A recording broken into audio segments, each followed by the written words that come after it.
يسعد مساكم مشاهدينا الكرام عبر شبكة ZNN الإخبارية بحلقة جديدة من برنامج صوت الناس.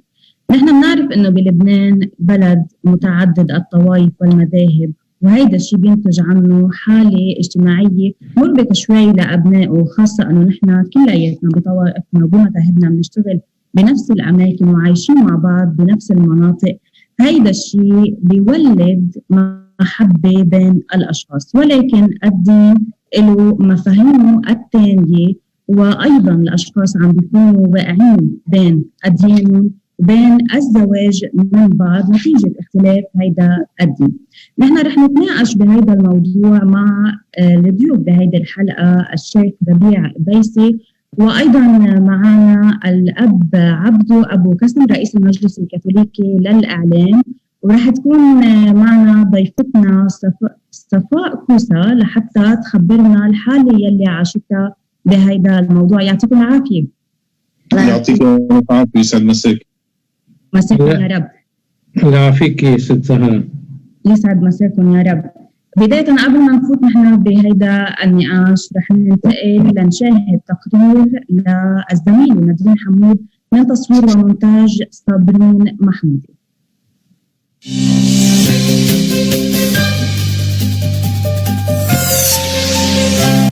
لا زالت قصص الزواج العابرة للأديان تربك مجتمعاتنا الشرقية وتسجنهم خلف قضبان الشرائع، كما وتلقي بكاهلها على العلاقات والروابط الأسرية. فمنذ الأزل تتضارب الآراء بين مؤيد للزواج المختلط ومعارض بشدة. فما هو رأي الشارع اللبناني؟ أكيد لا أكيد ضد الزواج المختلف، أكيد طبيعي. طبعا لا ضد. ما عندي مشكلة بهذا الموضوع أبدا. ما بحس في اختلاف بالأديان، كلنا بننتمي لله، مش الدين بيحدد الحب. يعني كل إنسان حسب دينه، يعني ديننا يمكن نحن ما بيسمح لنا ودينهم هن ما بيسمح لنا، ضدها فكرة كليا. يا ريت كل العيال اللبنانية مثلنا، نحن عنا كل الطوائف بعائلتنا، ما حدا بيختلف عن التاني إلا بأخلاقه ومبادئه الإنسانية، ما منحس أبدا أي فرق، وكلنا عايشين بمحبة ومنحبهم كلهم وكلهم بحبونا. نحن ما بنتعاطى إلا بالإنسانية، الإنسانية هي قمة الأخلاق. دو يفشل الزواج بيفشل مش بسبب لأن أخذ من غير دينه، بيفشل لأن يمكن ما اتفقوا، بس مش الدين بيكون السبب. المهم انه الاهل يكونوا متفقين مع بعض قبل ما يوعوا الاولاد ويربوا على الدين اللي هن الاهل بيكونوا متفقين عليه. ابني درزية، خلق من الطائفة الدرزية، وتعرف على صبية من الطائفة الشيعية، وصبية جدا محترمة، وانسجم معها وحبوا بعض وعملوا زواج مادي تحت يحافظوا على خصوصياتهم. اثنيناتهم عندهم نفس الذهنية والعقلية، اثنيناتهم بيعترفوا بالخالق يعني، وبوحدوا الله. ما في مشكلة يعني، ما أصلا ما رح يربوا تربية دينية، يربوا على المبادئ الإنسانية وعلى القيم الربانية اللي عطينا إياها ربنا، على القيم الإنسانية. ما بيربوا لا على دين إسلامي ولا على دين درزي ولا على دين مسيح ولا على أي دين، دين هو بالله، الله القيم. للعادات والتقاليد حصة الأسد في قضية الزواج من ديانات أخرى، فهل الحب يجمع ما يفرقه الدين؟ نادين حمود، صابرين محمودي، ZNN. مشاهدينا، من بعد ما شفنا هيدا التقرير رح نبلش بحوارنا المتعلق بالزواج من غير دين. بداية نحن بنعرف انه الدين بيعطي فرصة لحتى يبرر ويبرهن كل الامور بطريقة مثل ما بنقول انه بتجاري عقل الانسان بدون ما يفرضوا فرض على الاشخاص. رح نبدا معك ابونا عبدو، بدنا نبلش اول شيء. الدين المسيحي بيسمح بالزواج من غير المسيحية؟ مساء الخير لكل اللي عم يتابعونا اليوم على هذا البرنامج عبر الفيسبوك. أنا بريد أقول نعم، نحن ما في عنا مشكلة أبدا إطلاقا بأن يكون هناك تزاوج بين مسيحي وغير مسيحي. الكنيسة بتسمح بهالشيء، وفي عندها قوانين بتنظم هذا العقد وهذا الزواج بين الزوجين. بس لازم نحن عندنا الزواج هو سر، بيختلف عن العقود عند غير أديان وعن العقود المدنية. هو سر، يعني زواج يدوم إلى الأبد، زواج ما في فراق، هو زواج بين شخصين بده يكون مرتكز على الحب بالدرجة الأولى وعلى رضا الطرفين المسيحي والغير المسيحي، بده يرتكز على الإرادة الحرة، يعني ما يكون في أي نوع من الضغط أو الإكراه. إذا هالشروط الثلاثة موجودين، أو إذا هالعناصر الثلاثة، لا يصح الكلام بالزواج عنا بشروط، إذا هالعناصر الثلاثة موجودين بالتالي الزواج يمكن أن يتم. وفي عدة طرق إلى الزواج بين المسيحي وغير المسيحي. يعني الشخص الغير مسيحي في يبقى على دينه، نحن بنعمله تفسيح من منع اختلاف الدين وبيعقد زواجه، لكن بده يتعهد انه يترك للشريك المسيحي انه يعلم اولاده التعليم المسيحي.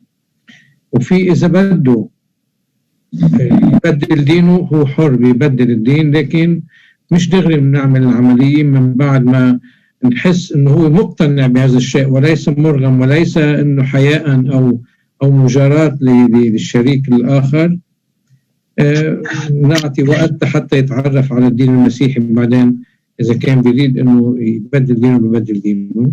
وكل مفاعيل الزواج المدنية، يعني الإرث وما يتبع من امور مدنية، الشخص الغير مسيحي بيطلع له حقوق ذاتها مثل الشخص المسيحي. يعني فيما لو كان زوجين مسيحيين عقدوا زواج، المفاعيل المدنية بتكون هي ذاتها الشخصين اللي واحد منهم مسيحي والآخر مش مسيحي. بالتالي احنا يعني نحترم مبدأ حرية الفرد، وهيك إذا بده يكون عم يعقد زواج بيكون عم يعقده بحريته، ومش مضطر أبدا لا يروح يعمل زواج مدني أو غير زواج مدني. يعني باختصار الكنيسة تسمح بالزواج من مسيحي من غير مسيحية بدون ما تغير دينها، على شرط أن الأولاد، نعم، على شرط أن الأولاد يربوا على الدين المسيحي. نعم. يعني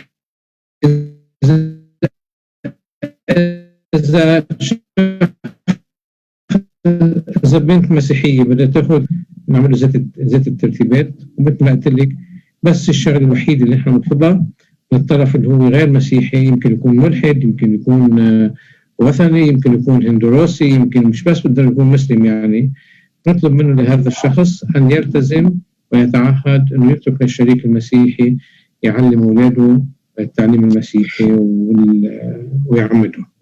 نعم.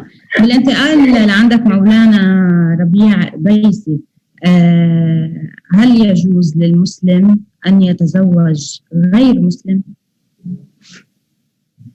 بداية السلام عليكم ورحمة الله وبركاته، تحياتنا لحضرة أبونا ولحضرتك ولكل المستمعين والمتابعين عبر الشبكة. بدي أبدأ بالآية القرآنية اللي بتقول بسم الله الرحمن الرحيم: ومن آياته أن خلق لكم من أنفسكم أزواجا لتسكنوا إليها وجعل بينكم مودة ورحمة. صدق الله العلي العظيم. الله سبحانه وتعالى بتشريعنا الإسلامي يرى أن الزواج هو آية من آياته، لذلك بدأت الآية القرآنية: ومن آياته أن خلق لكم من أنفسكم أزواجا لتسكنوا إليها. وهون السكينة بمعنى الاطمئنان، دليل على الاطمئنان بين الرجل والمرأة. وجعل بينكم مودة ورحمة، ينطلق الزواج ليكون فيه المودة، الرحمة، الحب، التفاهم بين الطرفين، بين الرجل والمرأة. أما بالنسبة للزواج من المختلف بالتشريع أو الدين أو العقيدة، هناك عدة تقسيمات تختلف عن أهلنا وأخواننا في الكنيسة. فلذلك هناك تفريق ما بين زواج المسلم من مسيحية وبين زواج المسلمة من مسيحية. في فرق بين العنوانين، وأكثر من ذلك ممكن أن نضيف عنوان ثالث، أنه لا يصح زواج المسلم أصلا من غير أهل الكتاب أو الديانتي المسيحية واليهودية. من النقطة اللي ختم فيها أبونا أنه بصح في الكنيسة أن يتزوج حتى من الملحد، بعكس التشريع الإسلامي الذي لا يجوز ويرى أن هناك إشكال في الزواج ما بين المسلم أو المسلمة من غير الديانتين اليهودية والمسيحية. أما فيما يتعلق تحديدا بزواج المسلم من المسيحية، هناك اختلاف في الاجتهاد. هناك من يقول بجواز ذلك مع بقاء الفتاة المسيحية أو اليهودية على مسيحيتها أو على يهوديتها، وهناك من يقول أنه لا يصح هذا الزواج إلا أنه من باب الاحتياط. يعني حتى من أفتى بعدم جواز زواج المسلم من المسيحية قال باحتياط ذلك. ومعنى الاحتياط لدينا أنه يمكن العودة إلى فقيه آخر، إلى مرجع آخر يجيز هذا العمل. هذا بالنسبة لزواج الرجل من المرأة المسيحية. فبالمبدأ يمكن لنا أن نقول أنه يجوز للرجل المسلم أن يتزوج من مسيحية أو من يهودية، ويمكن لها أن تبقى على اعتقادها وعلى ديانتها، شرط أن يتربى الأولاد على التربية الإسلامية كما هو وارد في الكنيسة. النقطة الثانية اللي هي محل اختلاف بين التشريع الإسلامي والتشريع الكنسي إذا صحت العبارة، أنه لا يصح ولا يجوز وهناك إشكال لزواج المسلمة من المسيحي أو من غير المسلم. خلينا نعبر هذه العبارة. الانطلاق في ذلك يبدأ من العبارة التي ذكرها حضرة الأب المحترم، أنه لابد للأبناء أن يتربوا على التربية الكنسية المسيحية، أن يتعمدوا. هذا بالتشريع المسيحي. بالتشريع الإسلامي كذلك الأمر، دائما الأولاد يتبعوا للأب، فإذا كان الأب غير مسلم فلابد الأولاد أن يتبعوا الأب غير المسلم. ومن هنا كان عدم جواز زواج المسلمة من غير المسلم. هذا بشكل عام بتصور صارت الإجابة واضحة. فعندنا 3 عناوين إذا بدك نختصرهم. يجوز الزواج من المسلم لغير المسلمة، ولكن لا يصح من غير المسلم للمسلمة، ولا يصح بتاتا لا للمسلم ولا للمسلمة أن يتزوجوا من غير المسيحيين واليهود يلي هن يعبر عنهم بأهل الكتاب بتشريع القرآن الكريم. مولانا في سؤال ورد عم بيقول هيدا مش تمييز بين المرأة والرجل، أنه الرجل يستطيع والمرأة لا تستطيع؟ هم بدنا نرجع إلى أصل التشريع في كل ديانة وفي كل معتقد.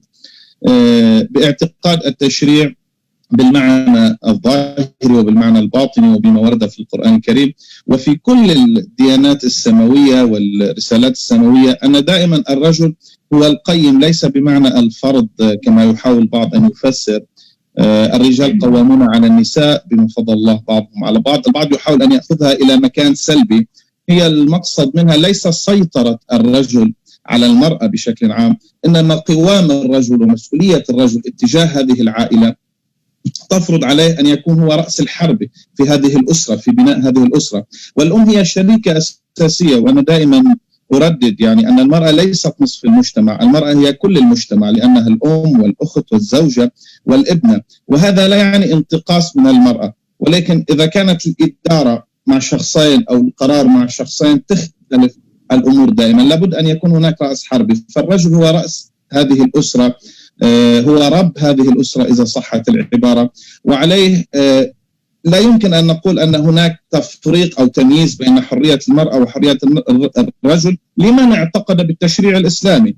يعني هذا الكلام كل من آمن واعتقد بكتاب الله العزيز وسنة النبي الأكرم محمد وآله الأطهار فهو ملزم أن يلتزم بهذه الأحكام التي هي مبدأ عقلائي في كثير من الأحيان. فلا أظن أن هناك قمع لا للحرية ولا هناك منع لأخذ القرارات، ولا في كثير موارد أخرى يمكن للمرأة أن تأخذ فيها القرار وهي سيدة الموقف في هذا الأمر. وهون تفتح باب كبير عندنا أن الزواج بعكس الكنيسة التي تعتبر أن هذا الزواج هو سر كنسي، نحن نعتبر أن الزواج هو اتفاق مبرم بين الطرفين يحتاج إلى إيجاب وقبول بين الطرفين، ويمكن أن يكون هناك الكثير من الشروط ضمن هذا العقد، وهذا أمر يحق للزوجة أن تضعه. ومن باب نقول أن المرأة حرية أن تختار ما تريد من شروط ضمن عقد هذا الزواج الملزم بينها وبين الرجل. نعم مولانا، بحال اتفق طرفين أنه هن إذا كانت هي مسلمة وهو مسيحي، واتفق الطرفين على أنه الرجل يعلن إسلامه، وراحوا عند الشيخ أعلن إسلامه على الوراق إنما لم يعلنه من قلبه مثل ما بنقول، هل بجوز يضل على زواجه؟ هلا الموضوع هو ليس الورق أو عدم الورق، الموضوع هو الاعتناق، أن يعتنق الإسلام. ممكن أن يكون هناك شخص اعتقن الإسلام، وهناك من ذهب إلى المسيحية ولكن وهو معتقد وبقيت أوراق مسلم أو مسيحي. المطلوب شرعا من الناحية الشرعية لدينا أن يكون لما وهو مقتنع ولديه قناعة داخلية. فيما بعد تأتي مسألة الأوراق، لأننا في بلد يعني الأحوال الشخصية فيه تفرض أن يكون هناك انتقال من مذهب إلى مذهب. أما بالمبدأ من الناحية الشرعية عم نتكلم، إذا كان هناك اعتقاد قلبي بينه وبين الله أنه مسلم، فإذا لا حتى لو كتب ألف ورقة وقال أنا لست بمسلم وهو مسلم يبقى مسلم، والعكس إذا قال ألف مرة أنني مسلم وهو لا يعتقد بهذا الأمر، فقط كتبهم على الأوراق حتى يوصل إلى نتيجة معينة، فهو ليس بمسلم. نعم. أبونا إذا بدنا نسأل سؤال، عم بتقول فتاة إنه هي مسلمة وعلى علاقة بشاب مسيحي، هي ما بدها تغير دينها، الشاب المسيحي عم بيحاول إنه قد ما في لاقي حلول لهيدا الموضوع لأن ما بده يتركها، يعني حسب ما كاتبين لا بحلال ولا بحرام حيتركوا بعض، بس هو خايفين إذا هو أسلم هل ينبذ من الدين المسيحي كليا؟ ماذا عليه أن يفعل؟ هيدا سؤالهم. إذا هو أسلم بيكون خرج بإرادته من الدين المسيحي إلى الدين الإسلامي، هو حر. نحن لم نعتبره مرتد ولا منحاسبه، نحن نترك له حريته، هو يصطفل. بس في بذات الوقت نحن كمان تركين الحرية، ما فيش لزوم يعني البنت المسلمة تبقى مسلمة وهو بدل على دينه، ما وين الإشكال؟ ما زال نحن فاتحين هالباب بكل أريحية، وين ليش بده واحد يروح يغير دينه؟ نعم؟ المشكلة عند أهلها، بتكون المشكلة عند أهل الزوج الفتاة. هيك صار شيء ثاني، هاي اللي بترجع يعني نحن لازم مجتمعنا أنا برأيي يبلش يتقبل إنه نحن مجتمع مختلط، في عايشين مع بعضنا بفرد، يمكن أوقات بفرد ضيعة، بفرد حي، بفرد بناية، والحب ما بيستأذن حدا يعني، بس إذا شاب وبنت حبوا بعضهم فنجرب نتقبل. يعني هلا ممكن في ناس بيتقبلوا، أنا بعرف، وفي ناس ما بيتقبلوا. إنه أنا برأيي إذا الشاب أجبر بنت المسلمة تتعتنق المسيحية أكيد زواجه ما رح ينجح، والعكس تماما، لأنه الحب ببلش هيك جياش وقوي، ولكن بعد مع الأيام الأمور بترجع بتاخد هيك، الحب بيتقسم بيروح على الأولاد، بيصير محبة، بيصير احترام أكتر بعد كم سنة. وبالتالي إذا واحد حس حاله إنه مغبون بهذا الموضوع بيصير في، يعني أنا عندي خبرات لا بنات مسلمات مزوجين من شباب مسيحيين والعكس، اللي عايشينها هيك مثل ما بيقولوا بروح رياضية ماشي حالهم، واللي شارطين بعضهم انه بعد الزواج يا بتأسلم يا بتعمل مسيحية، زواجهم عم بيتعركش. لهالسبب انا بدي اقول هذا الموضوع لازم ينترك فيه الحرية للشخصين، ويكون في قناعة في النهاية بالنهاية نحن كلنا بنعبد الله، كل واحد على طريقته. بدل عن مشكلة الأهل مثل ما قال سماحة الشيخ، الأهل يمكن بيعتبروا هالشيء كأنه حرام، أو بيعتبروه ما بعرف إنه خروج عن الدين. هيدي شغلة بدها معالجة أخرى. نعم. السبب أنا بقول خلينا نترك الحرية اللي بيحبوا بعضهم وهن يرسموا الطريق يلي بيريدوها في بقصة الانتماء الديني. نعم. مولانا شو رأيك بهذا الموضوع؟ بلا شك الكلام الجميل دائما يدخل القلب، يعني ما فينا نقول انه الحكي الحلو مش حلو والحب مش حلو، ما فينا ننكر ان الحب شيء جميل جدا، وممكن ان يكون الحب مش فقط بين زوج وزوجة، ممكن ان يكون بين صديق وصديق آخر، ممكن أن يكون في شيء آخر في مكان آخر. وأعظم أنواع الحب هو الحب مع الله سبحانه وتعالى، مع الخالق العظيم. لكن بموضوع الزواج يعني أوافق أبونا بجزء من الكلام، وتشريعا والتزاما بما أؤمن به أخالفه بمكان آخر. بلا شك أنه إذا ما كان في اتفاق واضح، يعني هذا خليني أحكي بالموضوع الاجتماعي اللي تعرض له أبونا، إذا ما في اتفاق واضح بين الطرفين بلا شك أن تصل الأمور إلى مرحلة الخلل في الزواج، إلى مشاكل في الزواج، إلى عدم راحة واطمئنان، إلى ذهاب الحب واندثار هذا الحب مع الوقت. وهذا الأمر لا تقف فقط، أو هذه المسألة لا تقف فقط عند مشكلة الاختلاف في الدين، إنما تتطور أحيانا حتى الاختلاف بالنمط، بأسلوب العيش، بطريقة العيش، بالمجتمع اللي انتقلت منه الزوجة أو انتقل منه الزوج، باختلاف الثقافات. ممكن يكونوا من دين واحد، من مذهب واحد، ولكن بيختلفوا مناطقيا. نحن نعرف بلبنان هناك عادات تختلف بين المناطق مش بس بين الأديان، وهناك اتفاق حتى لو كانوا من غير مذهب أو من غير دين، انسجام وحب ووئام بينهم. فالمشكلة بتبقى جزئية في بعض الأحيان، ولكن أكيد تحتاج إلى علاج. حتى الآن لا يمكن أن نقول أنه المذهب، خليني أحكي عن المذهب الجعفري، أن لديه فتوى أو لديه تشريع بأن يجوز هذا الأمر، لأن هناك أحكام وهناك بعض النصوص التي تقيد، النصوص القرآنية والنصوص الشرعية التي تقيد التكليف الشرعي لدى المسلم. لأنه نحن اليوم بيعرف أبونا والمستمعين جزء منهم يمكن بيعرف أن التشريع الإسلامي محافظ على النصية، على التعبد بالنص الموجود لديه، بعكس التشريع يمكن العبارة ما تصح تشريع، ولكن التشريع الكنسي الذي ممكن أن يفسد في وقت من الأوقات بناء لظروف معينة، ما نعبر عنه بالاجتهاد كشيعة. نحن اليوم نعبر عنه بالاجتهاد، هو موجود بشكل فعلي وعملي داخل الكنيسة. حتى عبر الأزمنة كان هناك كثير من المؤتمرات الكنسية التي غيرت فيها بعض التشريعات الموجودة في الكنيسة بما يتناسب يمكن مع تطور الإنسان وما غيره. هذا الأمر لا نقول أنه غير موجود في الشريعة الإسلامية، ولكن يحتاج إلى نص وإلى دليل يساعد على الاجتهاد. يعني باب الاجتهاد مفتوح، ولكن يحتاج هذا الأمر إلى جهد وإلى وصول إلى نص، خاصة أن هناك بعض القواعد الأساسية التي لا يمكن لنا أن نغض الطرف عنها، فهي بمثابة مسلمات لدينا.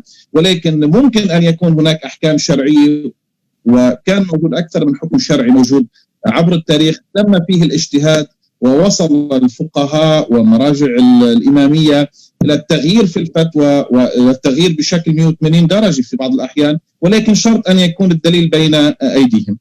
نعم. بالانتقال لعندك سيدة صفاء كوسة، كان عندك تجربة كتير كبيرة بموضوع الزواج من غير دين. أول شيء بدنا إياكي تشاركينا بتجربتك لنا وللمستمعين أيضا، لحتى الشيخ والأب أيضا يرجعوا يعلقوا على تجربتك ونشوف كيف فينا نقدر ننصح العالم من خلال هيدي التجربة. أول شيء يسعد مساك ست زهراء، يسعد مساك يا رب لانا، يسعد مساك الله يعطيك العافية، يسعد مسا المستمعين والمشاهدين. أول شيء بحب ابتدي من خلال تجربتي بنصيحة صغيرة للشباب والصبايا، إنه الحياة اليومية اللي نحن بنعيشها فيها ضغط كافي، فيها ضغط كافي، وبدنا نحاول نوازن بين العمل والحياة الشخصية. يعني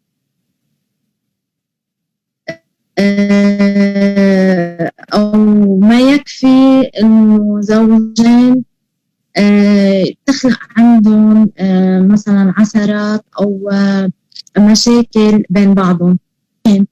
مثل ما تفضل مولانا وحكي من شوي، والبير كمان حكي بهذه النقطة، إنه على طول لازم يكون في اتفاق بين الطرفين على صيغة عيش موحدة. وربما هنالك يمكن بعض الاختلاف بالعادات والتقاليد هي اللي تعمل مشاكل. هلا يمكن في ناس كتير بتكون عايشة هي مسلمة بس عايشة بطريقة كتير open minded وعاداتها وتقاليدها منفتحة على المجتمع وما عندها حدود. مشكلة وين؟ لما تكون المرأة المسلمة ملتزمة بدينها، بحجابها، بصلاتها، هون يمكن تلاقي بعض المشاكل إذا أخذت من غير دين. ما بدي أتوجه بس للدين المسيحي، أنا من غير دين هيدا الشخص الشريك يمكن يمنع من ممارسة دينه، أو مثلا يهينه، أو مثلا يقول لها إنه مش مزبوط اللي أنت عم تعمليه. فهون الشرع حط حدود وقال إنه على المرأة المسلمة ألا تتزوج من غير مسلم. من هيدي الناحية. من ناحية تانية كتجربتي الشخصية، أنا كان عمري 18 سنة بعد ما خلصت ترمينال وهيك، وربيت ببيت ما فيش طائفية. يعني الولد كان بالجيش وعنده رفقة من كل المذاهب والأديان، مسيحية، دروز، إسلام. ما عنا طائفية ولا بحياتنا قلنا إنه أنتوا إسلام ما تحكوا مع مسيحية. وربيت بمدرسة مسيحية بالفرار. يعني كمان كل عيد ميلاد نزين شجرة ميلاد وننطر بابا نويل وما إلى هنالك. وتعلمنا الدين لحد ما أنا بعمر 17 سنة قلت إنه أنا بدي أتحجب. بلشوا الأهل إنه طولي بالك لا تكبري شوي لا تتزوجي شوفي زوجك. قلت لهم لا أنا مقتنعة. عرفت على ديني وتحجبت. عمري 18 بعد شي سنة تقريبا الوالدة فاتت على مستشفى العسكري، كانت والدته لطليقي الله يرحمه بنفس الغرفة. فأجى ليشوفها وشافني بالرغم من إني كنت محجبة وأعجب فيه. يعني سجلت بالجامعة وصار ينزل عندي على الجامعة وهيك، وصار في قصة حب. لما نتقدم لعند أهلي بعد شي 6 أشهر قالوا له أهلي إنه نحن ما عنا مشكلة فيك يا ابني ولا بالدين المسيحي ولا بشيء، بس نحن ما نعطي بنتنا مسيحية. يعني إنه من عاداتنا وتقاليدنا والشرع الإسلامي هيك بيقول. مش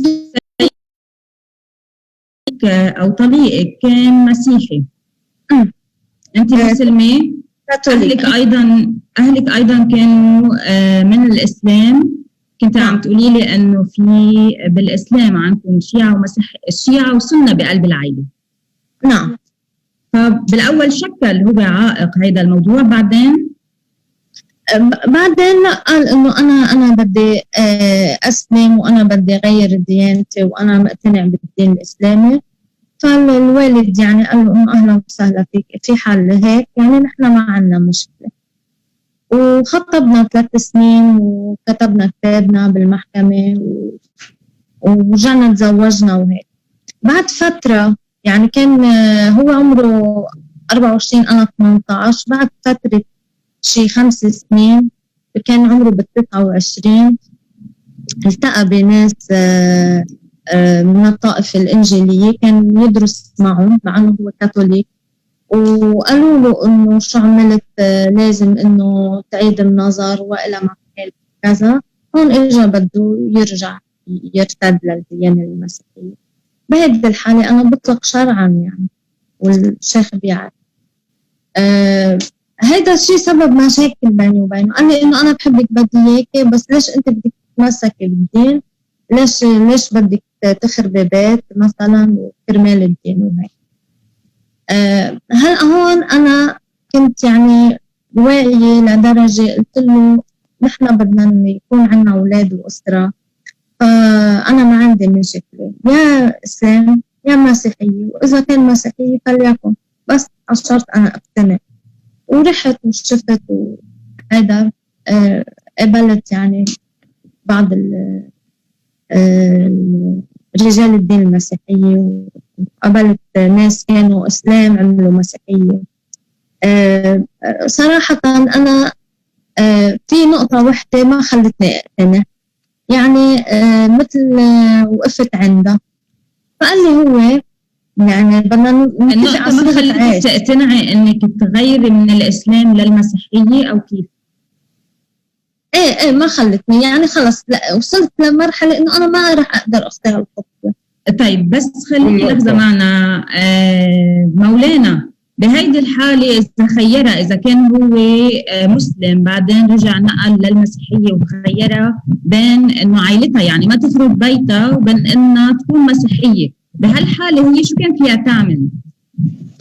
هلا هون نحن اكيد حنجاوب جواب تشريعي، يعني ممكن بالعاطفه نروح كلنا لمطرحه وحده، بس بدي جاوب اني يعني كما تنص الشريعه لدينا انه في حال كان مسلم وترك اسلام وخرج عن هذا الاسلام فيصبح هذا العقد اصلا باطل، يبطل العقد وعليه يجب الفسخ بيناتهم، ولا يجوز لها ان تبقى مع الرجل في بيته لانه اصبح غير مسلم، لانه بعدنا عم نمشي على القاعده الاساسيه اللي حكينا من خلالها أنه لا يجوز أصلا الزواج من غير المسلم. فإذا رجع وذهب وترك الإسلام فبطبيعة الحال أنه لا يصح أن تبقى معه ويصبح هذا الزواج زواج باطل وفي إشكال.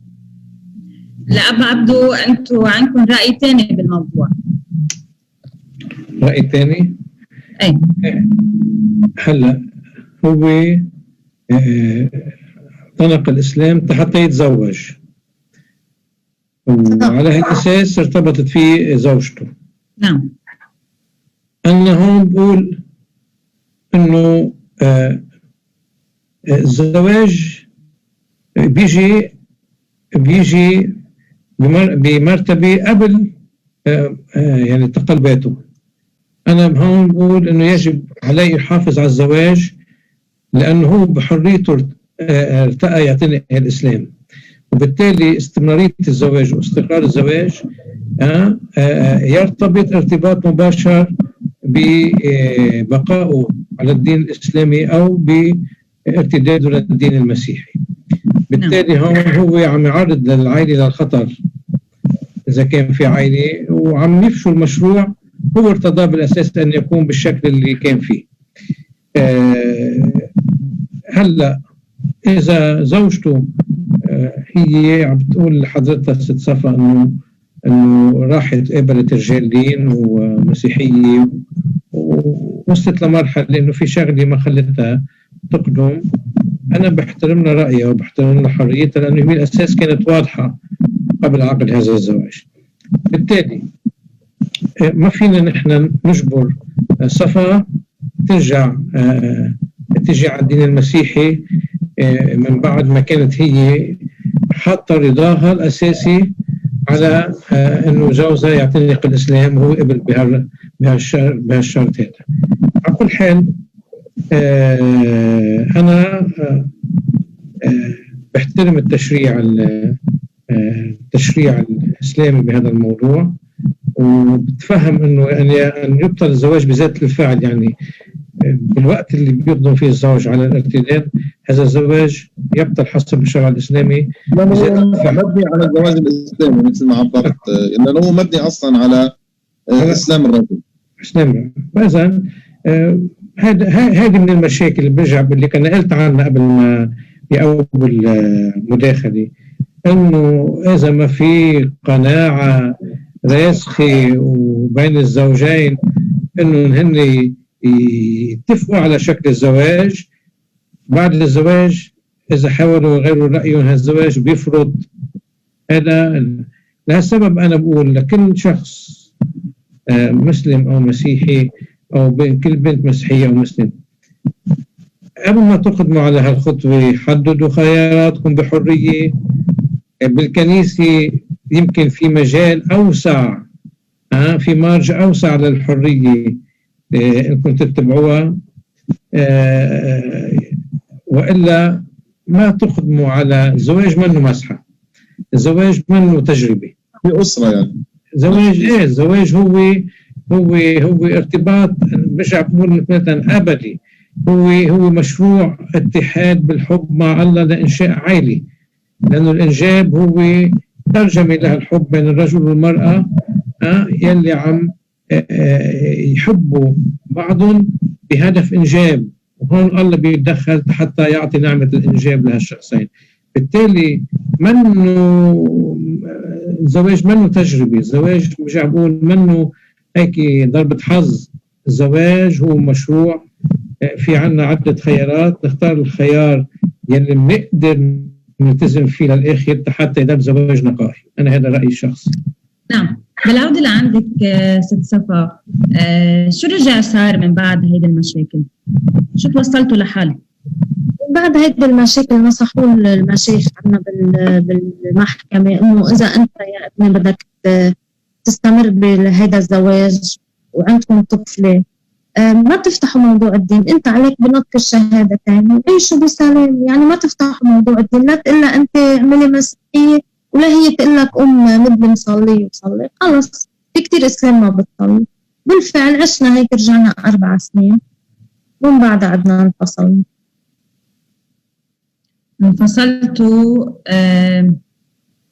بعد الانفصال كنت قايله انه عندك اولاد. انا عندي سؤال زهراء، عندهم اولاد اكيد مش هيك؟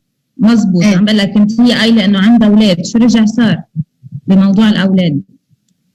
بموضوع الاولاد بما انه كان زواجي بالمحكمه الاسلاميه يعني، فاخذت حضانه الاولاد ل 18 سنه، وهو رجع اتجوز كمان من مسلمة بس عملها مسيحية، يعني عملت مسيحية وعمد أولاده وكون أسرة يعني هي عملت لي أنا ما عملت، يعني بالآخر رجع لدينه. إيه نعم. مولانا أنا عندي سؤال حول هذا الموضوع.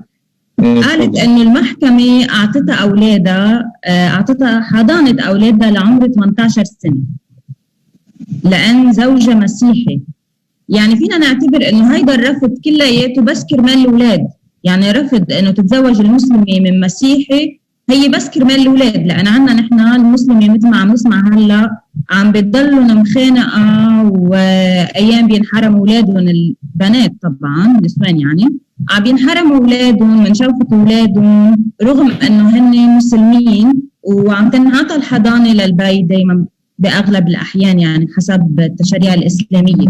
إنما وقت هي كان زوجها مسيحي وطلقت منه أعطوا الأولاد للأم. ليش هيدا الموضوع؟ إعطاء الأولاد للأم هون مبني على أصل عقد الزواج بيناتهم، يعني هي عبرت العبارة أنه أصل عقد الزواج هو مبني في المحكمة الشرعية إن كان السنية أو الجعفرية مش عارف بأي وحدة، ولكن هو مبني عليه، وعليه يكون العودة في مراجعة أي مشكلة من المشاكل إلى المحكمة المختصة اللي هي فيها عقد الزواج. وهون تفتح باب واسع للنقاش، وهو نقاش قانوني موجود في لبنان، أنه من تزوج زواج مدني في 3-4 آراء قانونية، يعني في رأي 2 و3 و4 من الناحية القانونية. هل المحكمة المختصة هي المحكمة المدنية أم المحكمة اللي بيتبع لها الزوج بالأصل قبل أن يتزوج زواج مدني، أو الزوجة بالأصل قبل أن تتزوج زواج مدني، أو لوين بدهم يروحوا بمشكلة الانفصال إذا كان هناك انفصال أو خلاف بيناتهم كزواج مدني. فمن هون القاعدة الأساسية في إعطاء الحضانة للأم هي العودة إلى التشريع المبني عليه الزواج، يلي هو وين كان حكما كان موجود في المحكمة اللي هي سجل فيها زواجها، وما بني على التشريع الإسلامي لابد أن تكون نتائجه على نفس هذا الأمر. لذلك من هون بنشوف حتى لما قلنا أنه من كان مسلم وترك الإسلام تصبح العلاقة بينه وبين زوجته فيه إشكال والزواج باطل، بناء على أنه أصل العقد هو مبني على هذا التشريع. أما موضوع الدخول في حضانة الأم لأبنائها، أنا شخصيا بروح للعاطفة نحو الأم، ولكن مش مورد نقاشنا حتى نفتح في يعني موضوع. هلا بكل الأحوال رح يكون في حلقة عن هذا الموضوع خاص بحضانة الأم لأولادها، بس حبينا نضوي أكثر عليه بهيدي الحلقة، كون تم إعطاء الآنسة صفاء أولادها لسن 18 سنة أو حضانتهم لسن 18 سنة. سؤال ممكن يكون عفوا زهراء، ممكن يكون محل نهاية المحكمة، يعني ممكن بحالات تانية أن يكون الأب المسيحي مؤهل أن يربي الأبناء أكثر من الأم المسلمة، وأن تكون الحضانة مع الأب. ما عم نقول إنه هذا حكم مبرم، حسب ما يرى القاضي مصلحة الأبناء، لأنه موضوع الحضانة تحديدا هو ينطلق من مصلحة القصار والأبناء كما تراه المحكمة والقاضي بناء على الأحكام الموجودة عنده. ولذلك أحيانا ممكن أن يكون هناك العكس، ممكن أن يكون أو أن تكون الأم المسلمة غير مؤهلة من ناحية من النواحي لتربية الأبناء، وأن تكون الحضانة محفوظة أكثر مع الأب. هذا لا يعني أن هناك حصر بهذه المسألة. كذلك نفس القاعدة ممكن أن تكون في حالات الطلاق بين المسلم والمسلمة، ممكن أن تكون الأم مؤهلة لأخذ الحضانة والتربية وتحكم لها المحكمة في كثير من الأحيان، يعني أو في بعض الأحيان، حتى ما نقول في كثير من الأحيان، في بعض الأحيان الأم أخذت حضانة الأبناء ولم تكن حضانة الأبناء للأب، لأنه في مصلحة، لأنه القاعدة الأساسية بموضوع حضانة الأبناء هي مصلحة هؤلاء القصار الأطفال. أين تكون هذه المصلحة؟ كيف يكونون محميين من خلال التربية، ما بيتعرضوا للخطر، ما بيتعرضوا للأذى، وبناء عليه بتحكم المحكمة بهذا الأمر. نعم أبونا، شو التعليق على هذا الموضوع بالنسبة للطائفة المسيحية؟ في حضانة معينة للأب أو للأم إذا كانوا من غير المسيحيين؟ عندك شغلة اللي تفضل فيه سماحة الشيخ، هو إنه محل ما بينعقد الزواج هونيك إذا صار لا سمح الله مشاكل هو المكان يلي بيحل المشاكل. يعني إذا مسيحي تزوج بالكنيسة من مسلمة، إذا صار في مشاكل بين اثنين، المحكمة الكنسية هي التي تفصل بالموضوع. نعم. إذا مسلمة مثل ما ست صفا تزوجت مسيحي عند كتب كتاب عند قاضي الشرع، إذا الوقت اللي طلع صار في خلاف، المحكمة الصالحة هي المحكمة الجعفرية اللي نعقد فيها الزواج. هلا نحن كمان بهذا قصة الحضانة هي مرتبطة بقانون الأحوال الشخصية في لبنان، ونحن بتركوا لنا بمحاكمنا بتركوا القرار للقاضي في قضية الحضانة كيف بده يحكم. بالدرجة الأولى مثل ما قال سماحة الشيخ نطلع وين مصلحة الولد، من دون ما نطلع إذا كان يعني بعين العاطفة مع الأم أو مع البي، بنقول مصلحته وين بناء على المعطيات الموجودة بتكون معنا بالملف، نشوف مصلحة الولد وين. مثلا لأعطيك مثل، إذا كانت الأم بنقول لا سمح الله ناشز، يعني بتظهر وبتروح وبتيجي وما بتنتبه لها، لو كانوا أولادها صغار بسن الرضاعة ما بنعطي إياهم، نعطي الحراسة والحضانة للبي. إذا كانت الأم يعني بتسافر لحتى تروح تشتغل، ما بنعطيها الحضانة، بنعطيها للبي، نشوف مصلحة الولد وين، والعكس صحيح. بالتالي هيدي امور كل حاله بحالتها بينبت فيها. نعم. هذا الواقع هيك، بس يكون واضح للكل، لانه لك ليش بدي يعني كنت استطرد. بيجوا ناس من عندي اللي انا مجوز حديثا 3-4 فترات اختلاف، يعني مسيحي واسلام، وباستجوابي معهم ولقاءاتي معهم نبههم، ووقف إلى جنب البنت المسلمة بشرح لها أكثر، بدنا انتبهي يمكن يكون هيك، يعني بعمل محامي الشيطان بهذا الموضوع حتى أقول قبل الزواج يعني بعدهم وقرب لهم أحسن ما يفوتوا ويعلقوا. بكونوا متفقين بدون ما يقولوا لنا إنه هلا بنتجوز بالكنيسة نهار الأحد والتمام نروح نكتب الكتاب عند الشيخ، هيك بنرضي أهلنا ونرضي أهلي. هيدي بتزبط فولكلوريا، بس ما بتزبط بالقانون. بس تتجوز الأحد بس تتجوز الأحد بالكنيسة، لو واحد كتب الكتاب هذا التنين كتب الكتاب ما له معنى، لا قانوني ولا ديني ولا شيء، لأنه خلص العقد الأول هو اللي بيقوم.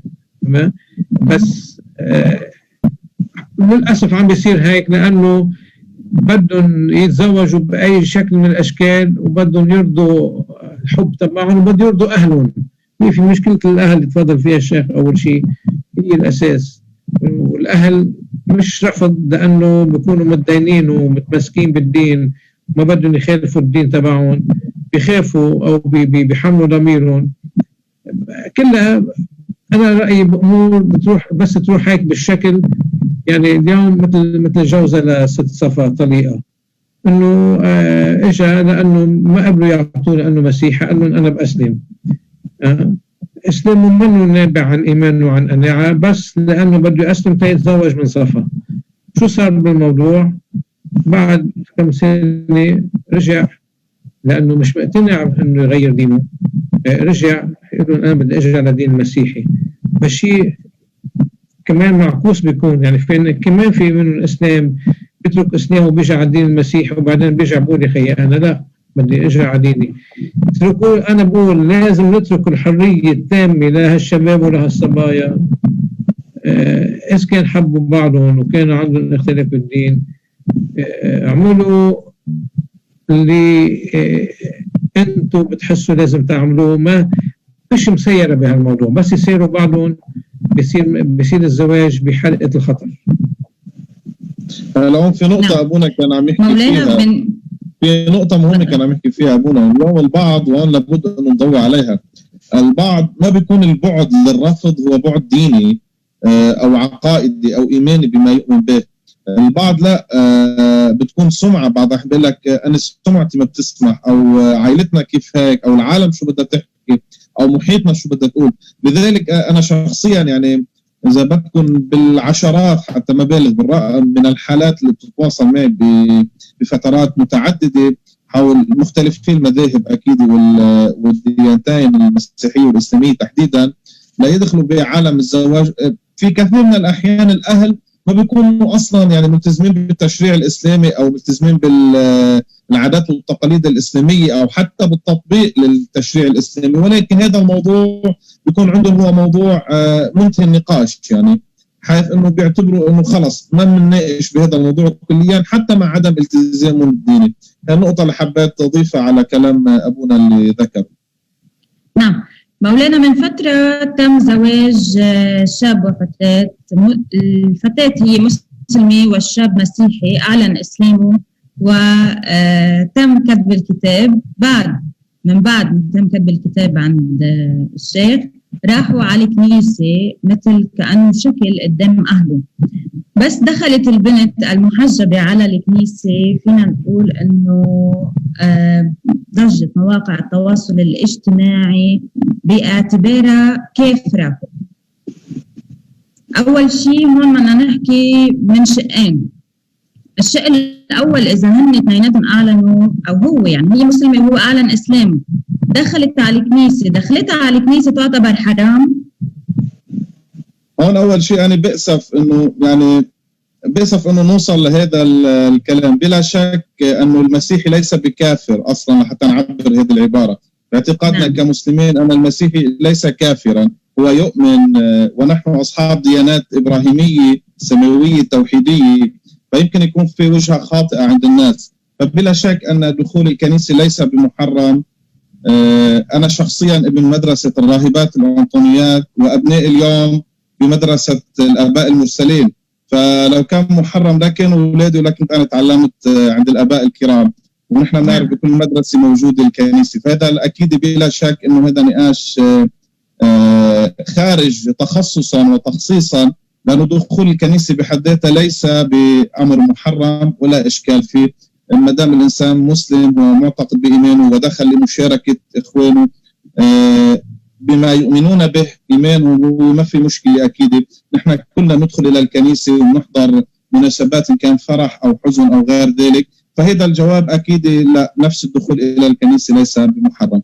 أما بموضوع الإكليل اللي ممكن يصير، وأكيد أنا مش عم أحكي عن حالة خاصة، لأنه كل واحد عنده حرية إظهار لما يريد أن يقوم به أو عدم إظهار هذا الأمر، ولكن بشكل عام مثل ما عبر أبونا أنه صارت حركة فولكلورية، إذا كانوا هن بانيين على شيء وعم يمثلوا بشيء تاني. يعني بطلت شغلة اعتقادية، بطلت شغلة خلينا نقول فعل تطبيقي أو فعل إيمان منهم. بكل الحالتين كان عم يروحوا يمثلوا بالكنيسة أو عم يروحوا يمثلوا عند الشيخ، يعني بكل الحالتين إذا ما كان في شيء مبني على اعتقاد عندهم فأكيد هو أمر فولكلوري صار بهذه الحالة ولا يبنى عليه. يعني بمعنى آخر، إذا اليوم إجا شخص أسلم واعتنق الإسلام ولكن قال إنه اليوم أنا مجتمعي بدي أروح فقط هيك بالمظهر، بدخل على الكنيسة وأعمل إكليل، وإذا راح عمل هذا الإكليل بالكنيسة أنا برأيي الشخصي بيكون هو يعني أخل بهذا الأمر، لأنه اليوم أنت بنات عقد زواجك مثل ما قال أبونا سبق الأمر، بنات عقد زواجك على التشريع الإسلامي. على أي أساس أنت عم تسمح لحالك أنك تأذي كيان وحرمة هذه الكنيسة أنك تتمثل جوا؟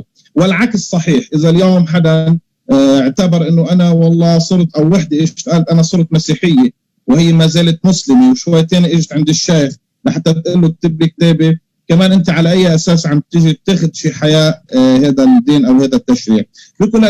بكل الحالتين يعني أنا شخصيا مش عم أحكي التشريعي هلأ، بفضل تكون الأمور واضحة على أنه نمثل على بعض ونجي نقول والله نحن بدي أقول هالعبارة الدارجة تحطنا هون وتحطنا هون، هودي رضيناهم وهودي رضيناهم ونحن ما عرفنا شو بدنا نسوي. فأكيد هذا الشكل الظاهري مش مقبول، لأنه يجب أن يكون هناك اعتقاد بما يقوم به الإنسان من فعل ومن عمل وعليه يبنى الشيء.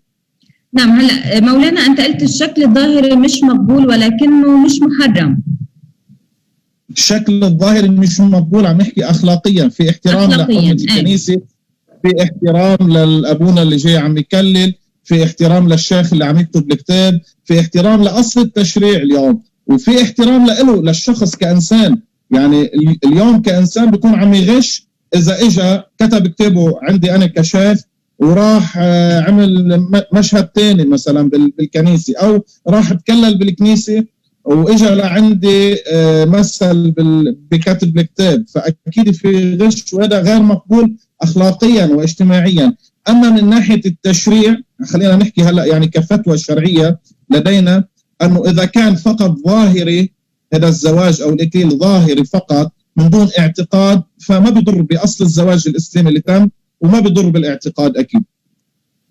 نعم مولانا، إذا بدنا نروح على الشيء الثاني اللي أنت حكيت عنه شوي أول ما جاوبت عن السؤال عن قصة تكفير الأشخاص يلي عم ياخذوا من غير دين لو أنهم انقلبوا على الإسلام، وقصة شتمهم على مواقع التواصل الاجتماعي. يعني نحن عم نحكي عن حالة كان بمواقع التواصل الاجتماعي اعتبار مثل ما قلت هالكلمة ما لازم تنقال، ولكن اعتبار هيدي البنت كافرة خارجة عن الدين لا تدفن بمقابر المسلمين، كل هالحكي صار يطلع عليها. هن قديش اذوا هيدي البنت بالحكي يلي طلع على مواقع التواصل الاجتماعي بالوقت يلي هو أسلم وهي مسلمة. هلا أنا مش عارف عن أي حالة عم تحكي، يعني عم تحكي عن حالة عامة أنت حتى ما نكون عم ندخل بتفاصيل أشخاص. أنا بفضل ما يكون في تفاصيل للأشخاص لأنه عندهم حرية. أكيد أنا ما ذكرت الاسم كرمال هيدا الموضوع فحناخده بشكل عام. بس عم نحكي بشكل عام، خلينا نعتبر إنه الكلام بشكل عام. يعني أكيد الكلام اللي بينشر على مواقع التواصل الاجتماعي لا إلى الإسلام ولا إلى المسيحية ولا إلى الإنسانية ولا إلى التسامح الموجود عند الرسالتين. وأنا برفض أقول الديانتين لأنهم دين واحد، منهم من كان مسلم لله ومنهم من كان على ما هو عليه، لأنه أنا باعتقادي أنه لا يمكن لنا أن نقول أن الله سبحانه وتعالى أرسل أديان ولا بيكون في خلل بالحكمة الإلهية والعياذ بالله، وهذا غير موجود. الله حكيم أرسل دين واحد، إن الدين عند الله الإسلام بمعنى التسليم لله، فمنهم من كان محمدي ومنهم من كان غير محمدي. وهذه الرسالات باعتقادنا بكل أنبياء الله أنه لا يمكن إلا أن تكون متصلة ببعضها البعض، من نبي الله آدم إلى نبي الله إبراهيم إلى موسى إلى السيد المسيح إلى ختم الأنبياء محمد كاعتقادنا عم نحكي. فإذا هو الدين واحد. الاختلاف بالرسالات السماوية أو بما يدين به الناس اليوم هذا لا يجوز لهم أن يكفروا الآخرين. مبدأ التكفير هو مبدأ مرفوض كليا بالعقل والمنطق والتشريع والقرآن والإنجيل وسنة النبي وسيرة أهل البيت والقديسين والصالحين. وبظن أنه نحن والكنيسة ورجال الدين ندعو دائما إلى الكلمة الحسنى، إلى الكلمة الطيبة، إلى محبة الناس لبعضهم البعض. والمشكلة خاصة بالزواج هي ليست مشكلة بين المسيحية والإسلام، هي مشكلة اجتماعية أكثر بين الأفراد اللي هن ما عم يحسنوا يختاروا في بعض الأحيان. أما ما يتكلمه البعض على مواقع التواصل الاجتماعي هو أمر طبيعي جدا، أنه يكون في أشخاص ما بيلتفتوا إلى بعض الألفاظ اللي بيتلفظوها. النبي محمد تعرض إلى الأذى، السيد المسيح تعرض إلى الأذى، الكثير من الأئمة من القديسين من الصالحين عبر نشر دعوتهم الصالحة تعرضوا للأذى، فنحن مش أكرم منهم، ولا اللي ناس عم يتعرضوا للمسبات أكرم منهم. فلذلك أمر طبيعي أنه يكون بمجتمعنا اليوم أشخاص بيردوا رد عنيف على بعض الأمور، وما نشوفها فقط في الزواج أو دخول الكنيسة أو دخول المسجد، نشوفها بكثير من المواقف. يعني اليوم إذا بيختلف مع حدا بوجهة النظر روح بسبه أو بشتمه أو كفره، صرنا شايفينها كثير. اليوم للأسف الإعلام بدل أن يكون وسيلة لنشر المحبة والسلام والاطمئنان بين العالم، أصبح تلفزيون يمتلكه كل شخص، ممكن من خلاله أنه يبث هذه العبارات والكلمات بما لا يتناسب مع أصل التشريع اللي بينتمي له. فأكيد المرفوض هذا الكلام الموجود على مواقع التواصل رفض قاطع. نعم مولانا وأبونا، رح بلش بالأسئلة يلي انبعتت، ومن خلال هيدي الأسئلة رح نجاوب على الأشياء يلي بعد ما كملناها بأول جزء من حلقتنا. بداية في بنت أو مرأة عم بتقول بنتي بدها تتزوج من شاب مسيحي وأنا رافضة هيدا الارتباط وهي ما عم تسمع كلامي، شو لازم تعمل بالنسبة لهيدا الموضوع؟ هل لازم تنفيها؟ مولانا تنفيها اكيد لا، تنفيها اكيد لا، مش مطلوب تنفيها، اكيد مش مطلوب تنفيها. ولكن نفس الجواب اللي كنا عم نحكي ببدايه الحديث، نحن كمسلمون يعني ملزمين بالاحكام الشرعيه الموجوده عندنا، ومن يعتقد بالاسلام على ان يطبق هذه الفتاوى وهذه الاحكام الموجوده بناء على التشريع. ممكن نتناقش نحن وياها باصل التشريع اذا حابه تتناقش، نوضح لها الصوره، ممكن نفوت تفاصيل كثيره، ولكن لا يمكن لنا ان نغير واقع التشريع الموجود عندنا. فلذلك صار القرار عندها، بطل عندي وعند ابونا. نعم ابونا، في شاب مسيحي قرر يتزوج من بنت مسلمه وبده يأسلم ويعلن اسلامه وبدهم يكتبوا كتابهم، ولكن ما بده يغير عن الوراء انه هو مسيحي. عم بيقول هل بجوز هيدا الموضوع بس كرمال الميراث؟ يعني اذا هو قلب على الديانه وغير على الوراء للاسلام رح يحرم الميراث او حيضل نفس الشيء؟ فلا يعرف حاله شو بده يعمل. بالنسبه لنا ما بنحرم من شيء، بس اذا عمل ما بنحرم من ميراثه حتى لو قلب على الدين الاسلامي. لو قلب شو هاللي نحن ما عندنا بهذا الموضوع اي تعلق، هذا بيرجع الحق له. هذا بعكس التشريع الاسلامي، يعني عكس التشريع الاسلامي. عكس التشريع الاسلامي صح. نعم. هلا بده يقلب من دون ما يغير على السجل على اخراج الايد وهيك، بفتكر ما في، لانه بالوقت اللي بيشهر فيه اسلامه ويتزوج بده يسجل زواجه بالدوائر النفوس، وبده بدوائر النفوس يشوفوا انه هو اشهر اسلامه، بحطوا له حد خانة المذهب مسلم. هاي مش عنا نحن حتى كمان، يعني بذات الفعل بس يبدل مذهب دينه ويتجاوز على الاسلام بده ينزل على الخانة اللي تبعه انه هو صار مسلم. يعني من طبعا انه بعد حياخذ ميراثه. هاي ما قال بالميراث، ما قال له دخل، ما قالنا دخل فيه نحن. نعم. حتى بناء على المدني اذا شطب اسمه عن خانة العائلة عن سجل، لانه تلقائيا مجرد ما انه ينقل نفوسه، يعني صارت حالي من شي 2 سنين تقريبا اجوا لعندي شخصين بدهم يتزوجوا، فهو جاي اصلا مقتنع بموضوع انه يعمل يشهر اسلامه، واصلا جايب معه ورقه ومخلص كل الامور. فانا حاولت يعني اقنعه، قلت له يا اخي مش المشكله انك تصير مسلم، روح فكر قبل تبني هالاسره. قال لا انا مقتنع بالموضوع. حتى انا تواصلت مع ابرشيته يعني لحتى لي بركي بيقنعوه، لانه انا مقتنع انه ما فينا نحن بردة فعل عاطفيه نجي نقول له للواحد تعال صير مسلم، بده يكون عن جد عنده قناعه بهذا الموضوع. فهو لا كان مصر على هذا الامر. لما نقل نفوسه رسميا فاصبح سجل واحد مسلم، حتى لو اصبح على سجل ثاني يحق له الارث من عائلته. ايه ما بيورث فيهم، ما له لو صار على سجل يعني اخر بدل بي وامه هذا الاسم الميراث عندنا ما له دخل بالموضوع. هلا من بعد اذا رجع بده يرجع على الدين المسيحي لسبب او لاخر، ساعتها بده ينعمل يرجع له قبول بالطائفه المسيحيه، بيعملها المطلوب، بيرجع بينقل نفوسه، بينقل اسمه على اخراج الايد، ببدل مذهبه. بس انا بكل الاحوال نحن ما بتفرق قصه الميراث وغير الميراث. نعم. على سجله ذاته، بس بحطوا له حده، بدل ما يحطوا له ماروني مثلا بحطوا له مسلم شيعي، بس ما في شيء بيتغير بقصه الميراث او بالحقوق المدنيه. مولانا كنت قايل انه يحق للمسيحي ان ياخذ من غير دين. طيب بهيدا الموضوع اذا كانت هي من ديانه، لا يحق للمسلم. لا ابونا. سالتيني انا ولا سالتي ابونا؟ لا انا بقصد ابونا. قلت لي مولانا مش الحال. مش الحال، يلا نفس الشيء ديانه اثنيناتنا. ابونا اذا مش نحن يعني عندكم انتم اخذ الشاب او الصبيه من غير دين، فشو الموضوع بالنسبه للميراث كمان من هالناحيه؟ تورث البنت المسيحيه نفس الشيء. نفس الشيء مرته. نعم مولانا. حلو مولانا كمان. انا دغري رح اقول لك لا على السريع، لانه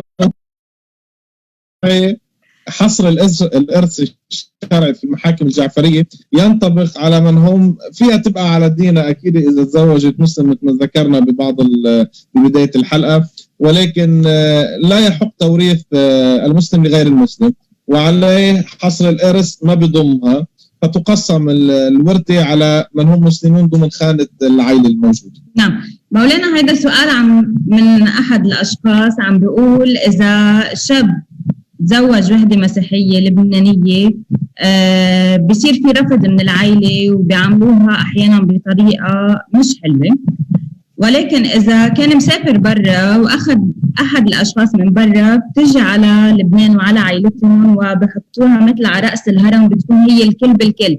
شو نصيحتك بهذا الموضوع للعيال يلي عم بيعملوا هيك، لان صار في معاناه بالنسبه للزواج من غير اللبناني، وكيف عم بيعاملوا المرأة اللبنانية والمرأة اللي مش لبنانية؟ مشكلتي الكبيرة انه بحب لبنان وبحب اللبنانية، فبقدرش انحاز للبنان اللبنانية دائما. بس بهذا السؤال بداية اكيد ما فينا نقول انه هذا استقراء تام موجود عند كل العالم، لانه احنا بنعرف كثير من الحالات اللي هي في اشخاص تزوجوا لبنانية مختلفين بالمذهب او بالدين، وكان تكريمهم وكانت امور تكريم عاليه جدا عندهم وما زالوا حتى اليوم. ممكن يكون في اشخاص لا بتعود الى اصل البيت والتربيه والعادات والتقاليد الموجوده عندهم.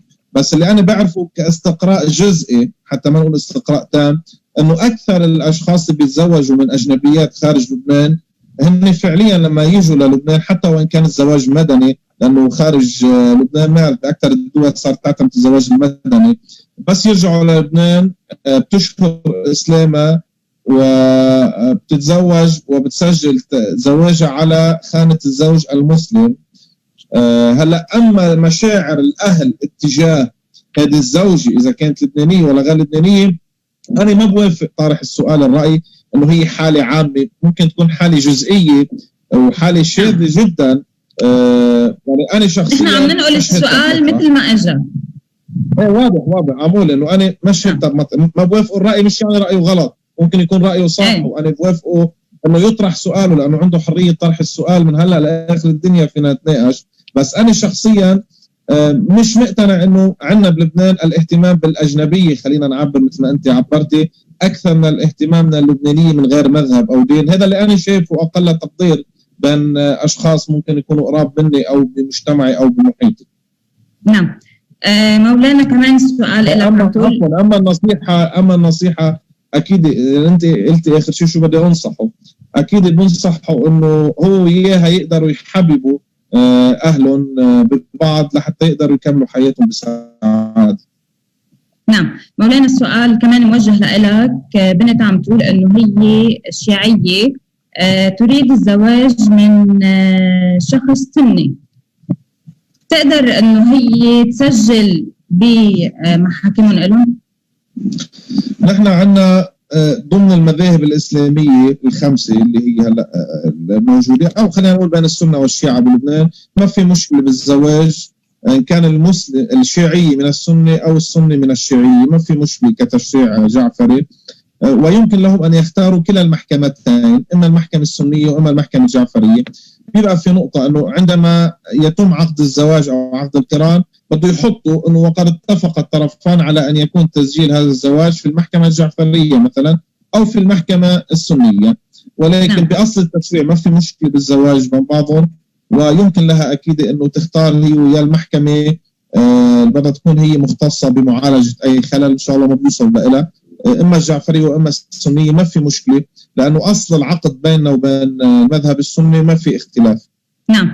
أبونا كلمتك الأخيرة قبل ما تنتهي الحلقة لأن تقريبا الوقت خلص مننا. أنا بدي أقول يعني أولا بدي أهنيكم على الحلقة هيك الواضحة والجريئة. بدي أقول إنه للي بيحبوا بعضهم ومن دينين مختلفين يعني خلوا هالحب هو اللي يحكم ويدير حياتكم حتى ينجح زواجكم، وإلا ما تقدموا على الزواج آني. إذا مش مقتنعين للآخر بهذا الموضوع خليكم أصدقاء، وإذا قادرين تعيشوا الحب وتعملوا زواج تكونوا مستقلين بآرائكم وبقراراتكم ما تخافوا، روحوا على الموضوع. نعم. مولانا أنا مش رح أرجع أضيف على اللي قاله أبونا العزيز، ولكن أكيد رح أعطي نصيحة. بلا شك إنه كل واحد عنده خلينا نقول إيمانه بنقطة معينة يلي هو عبر عنه أبونا بالحب أو جزء منه هو الحب، فخلوا هذا إيمانكم هو سيد الموقف بكل تصرف ممكن تتصرفوا. ولكن أنا بدي أعطي نصيحة بمنحى آخر. اليوم ما نخلي الاختلاف بوجهة النظر هو محل خلاف. أكيد مع الوقت يمكن نوصل إلى اجتهاد إذا كان في دليل بين أيدي الفقهاء اللي هن عم يجتهدوا لأنه يوصلوا لحل. ممكن نلاقي أمور كتير اختلفت في المستقبل. هذا لا يعني أن الزواج عند المسلمين هو شيء مغلق ولا يمكن النقاش فيه، ممكن أنه يكون في اجتهاد ونقاش فيه. أملنا بالأيام الجاية أكيد أجمل وأحسن، ونصيحتي الأساسية دايما أنه ما نجعل هذا الاختلاف هو محل الخلاف. المشكلة ليست في المسيحية وليست في الإسلام، المشكلة يمكن هي اجتماعية أكثر، المشكلة هي بعاداتنا وتقاليدنا أكثر، المشكلة هي بعقليات بعض الأشخاص أكثر. فإن شاء الله نوصل إلى مرحلة يكون فيها الحب هو سيد الموقف والسكينة والاطمئنان والمودة والرحمة، لأنه أنا بدأت بالحديث أن الزواج هو مبني، هو آية من آيات الله عز وجل، ومبني على هذه السكينة والاطمئنان والمودة والرحمة. وبتشكركم على البرنامج على حسن الاستماع من قبل من تابع. بتشكر أبونا لأنه سمح لنا الفرصة نكون نحن وياه موجودين بهذا البرنامج. إن شاء الله أكيد بترجع أيام بلادنا أجمل وأحسن، بيرجع لبنان أجمل، بروح الكورونا نقدر نتلاقى وندعي للمحبة جميعا. يعطيكم ألف عافية بأمان الله. مولانا قبل ما يختم على سيرة الكورونا، مرق خبر عاجل من شوي أنه بلبنان مسجل عداد كورونا 1809 حالات. يعني نحن بنتمنى أنه الوباء يخلص وتضل المحبة عامرة بقلب لبنان، ويضل بين كل أبناء الوطن ماشيين بالوحدة بالمحبة ونضل دايما واقفين حد بعض امام كل العقبات يلي عم تمرق قدامنا. انا بدي اتشكرك ابونا على طلوعك معنا بالحلقه، واكيد مولانا ايضا. بدي اتشكر الانسه صفاء، كنا بنتمنى كمان نسمع بالاخر هي شو حابه تعطي نصيحتها، ولكن يمكن انفصل الانترنت عندها ما قدرت تطلع معنا.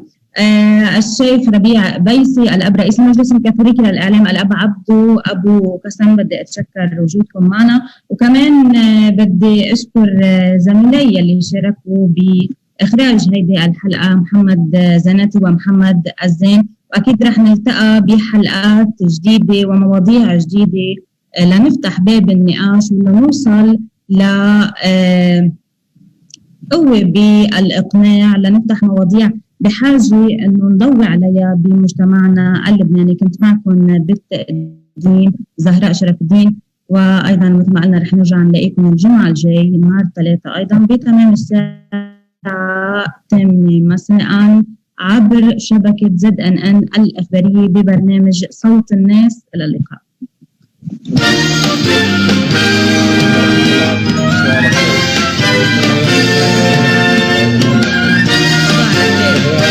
شرفنا معك. كمان. تسلم يا رب. تصبح على خير.